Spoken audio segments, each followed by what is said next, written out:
You found someone who is a potential user for your app, and now you want to ask them for some of their time. You want to ask them for an interview. How do you do that? Hello, and welcome back to the Product Innovation Lab.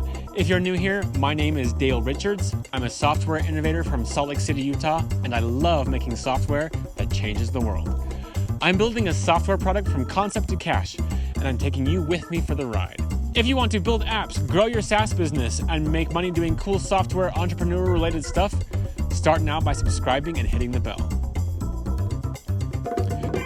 We are at the amazing Navajo Lake in southern Utah. This place is gorgeous. So I did actually swim in the lake. It is cold out there. It is a cold, cold lake, but I feel great. So there are 3 settings you can use to ask for an interview. First, you can ask people that you know. And you should. If you already know someone that's working in your target audience, then ask them, hey, I'm working on this thing.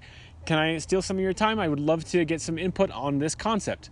And if they already know you and if the relationship is strong enough, they'll probably say yes. 2, you can find someone who has a connection in common with you, and then you can ask that intermediary connection to make an introduction.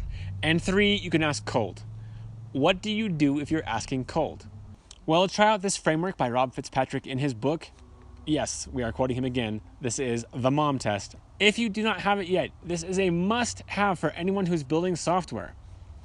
In his book, Rob gives this awesome framework for reaching out and asking for the meeting. First, start with vision. So this is the half sentence about how you're trying to make the world a better place. Then he talks about framing. So where you're at and what you're looking for.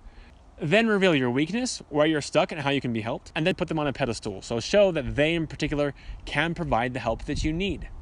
Here is the message that I sent to Becky McIntyre, whom I interviewed in a previous video, so you should watch that video right here. Now, obviously, Becky is not a cold contact. I'm not going to her straight up cold, but here's an example of how I used Rob Fitzpatrick's framework to put together that message to ask for the interview. Hi, Becky. I'm working on an initiative to make it easier for dental office managers to find office staff and dental assistants using a professional networking app.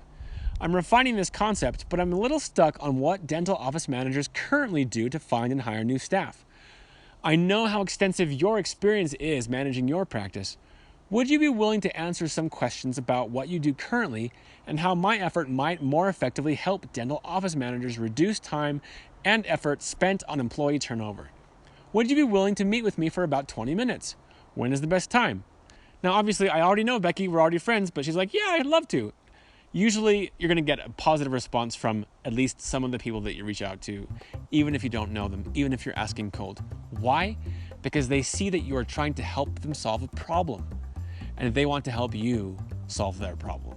Coming up next, how do you find users of competing products to interview? Join us again. Videos are published every Monday, Wednesday, and Friday at 12 noon Mountain Time.